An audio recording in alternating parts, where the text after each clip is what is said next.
മനുഷ്യനെ മയക്കുന്ന കറുപ്പാണ് മതമെന്ന പ്രത്യയശാസ്ത്രത്തിൽ നിന്നും മനുഷ്യനെ മെരുക്കുന്ന മരുന്നാണ് മതം എന്ന ആത്മീയ ചിന്തയിലേക്ക് മനുഷ്യനെ ഉണർത്തിയത് ഒരർത്ഥത്തിൽ മതങ്ങൾ തന്നെയാണ്. കാരണം മതം ലക്ഷ്യം വയ്ക്കുന്നത് മനുഷ്യൻ്റെ ആന്തരിക നവീകരണമാണ്. ഈ ലോകത്തിൽ അല്പകാലം ജീവിച്ച് ഇവിടെ നിന്ന് വിട പറയേണ്ടവനല്ല മനുഷ്യനെന്നും അവന് ഒരു നിത്യത ഉണ്ട് എന്നുള്ളൊരു ഓർമ്മപ്പെടുത്തലുമാണ്. പക്ഷെ അങ്ങനെയുള്ള ആ മതങ്ങൾ തങ്ങളുടെ സ്ഥാപിത ലക്ഷ്യങ്ങളിൽ നിന്നും എന്തുമാത്രം അകലെയാണ് എന്ന് ചിന്തിക്കേണ്ട സമയം അതിക്രമിച്ചു എന്നെനിക്ക് തോന്നാറുണ്ട്. അവയെല്ലാം നിൽക്കേണ്ടിടത്താണോ നിൽക്കുന്നതെന്നും പോകുന്ന വഴിയാണോ പോകേണ്ടതെന്നും ഒന്ന് പുനരാലോചിക്കേണ്ട സമയം. അങ്ങനെ ആലോചിച്ചില്ല എന്നുണ്ടെങ്കിൽ ഇത് ബാധിക്കുന്നത് അവരുടെ തന്നെ നിലനിൽപ്പിനെയാണ്. ദൈവം ഉണ്ടാവും, പക്ഷേ മതങ്ങൾ ദൈവം ഉണ്ടാവും, ദൈവമുണ്ട്, പക്ഷേ ആ ദൈവത്തിലേക്ക് നയിക്കുന്നു അല്ലെങ്കിൽ നയിക്കും എന്ന് ഉറപ്പു കൊടുക്കുന്ന മതങ്ങൾ അപ്രസക്തമാകും. അത് മതങ്ങൾ ഓർക്കേണ്ട സമയവും അതിക്രമിച്ചു. കാരണം മനുഷ്യൻ്റെ മനസ്സിലെ പകയും കലഹവും ഭിന്നതയും അസൂയയും അത്യാഗ്രഹവും ഒക്കെ അകറ്റി മനുഷ്യൻ്റെ മനസ്സിനെ നവീകരിക്കാൻ, അതാണ് നിത്യതയെ ഓർമ്മിപ്പിച്ചുകൊണ്ട് മതങ്ങൾ ചെയ്യുന്നത്. മനസ്സ് ചിന്തയുടെയും ഹൃദയം വികാരങ്ങളുടെയും ഇരിപ്പിടമാണ്. മനസ്സിൽ ചിന്തകൾ ദുഷിച്ചതാവുമ്പോൾ ഹൃദയത്തിൽ വികാരങ്ങളും ദുഷിക്കുന്നു. മനസ്സിൽ നല്ല ചിന്തകൾ നിറയുമ്പോൾ ഹൃദയത്തിൽ നല്ല വികാരങ്ങൾ ഉദിക്കുന്നു. അപ്പോൾ മനസ്സിൽ നല്ല ചിന്തകൾ വിതച്ച് മനുഷ്യനെ നന്നാക്കി അവൻ്റെ ഹൃദയത്തെ നേരെയാക്കാൻ, വിശുദ്ധമാക്കാൻ ആണ് മതങ്ങൾ പരിശ്രമിക്കുന്നതും പരിശ്രമിക്കേണ്ടതും. അത് ഈ ലോകത്തോട് ബന്ധപ്പെടുത്തി ഒരിക്കലും സാധിക്കില്ല.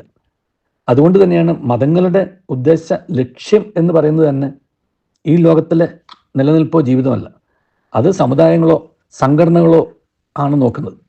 മതങ്ങളുടെ ലക്ഷ്യം മനുഷ്യനെ ഈ ലോകത്തിനപ്പുറത്തുള്ള ആ നിത്യതയെ ഓർമ്മിപ്പിച്ചുകൊണ്ട് നല്ല മനുഷ്യരായി ജീവിക്കാൻ സഹായിക്കുക എന്നുള്ളതാണ്. ഈ ഭാരതത്തിൻ്റെ സെക്കുലറിസത്തിന് വലിയൊരു പ്രത്യേകതയുണ്ട്. സെക്കുലറിസം എന്ന വാക്കിൻ്റെ അർത്ഥം രാഷ്ട്രത്തിന് ഔദ്യോഗിക മതമില്ല എന്നുള്ളതാണ് പൊതുവിൽ. പക്ഷേ ഭാരതത്തിൻ്റെ സെക്കുലറിസത്തിൻ്റെ പ്രത്യേകത ഔദ്യോഗിക മതമില്ല എന്നുണ്ടെങ്കിലും എല്ലാ മതങ്ങളെയും സ്വാഗതം ചെയ്യുന്ന ഒരു സമീപനമാണ് ഭാരതം എടുത്തിട്ടുള്ളത്.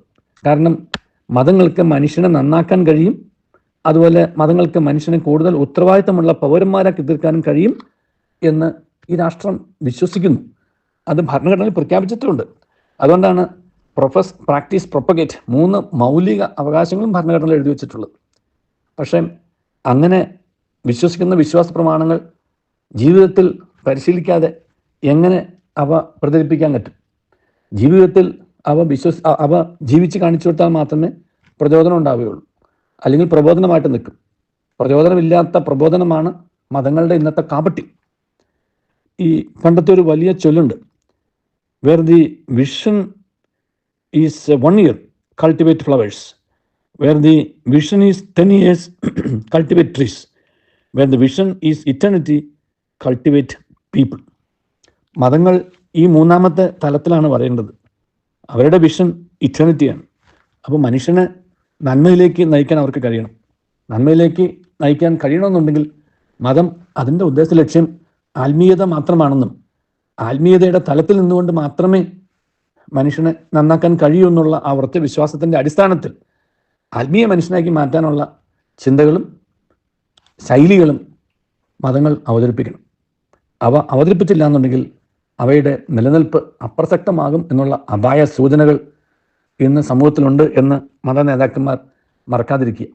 ഇനി അഥവാ നേതാക്കന്മാർ മറക്കുന്നു എന്നുണ്ടെങ്കിലും യഥാർത്ഥത്തിൽ ദൈവത്തിൽ വിശ്വസിക്കുകയും ആ ദൈവത്തിലേക്ക് മതങ്ങൾക്ക് മനുഷ്യനെ നയിക്കാൻ കഴിയും എന്ന് വിശ്വസിക്കുന്നവരുണ്ടെന്നുണ്ടെങ്കിൽ ആ മതങ്ങളെ നവീകരിക്കാൻ പരിശ്രമിക്കുക. നല്ലൊരു ദിവസം എല്ലാവർക്കും നേരുന്നു. ദൈവം നമ്മെ അനുഗ്രഹിക്കട്ടെ.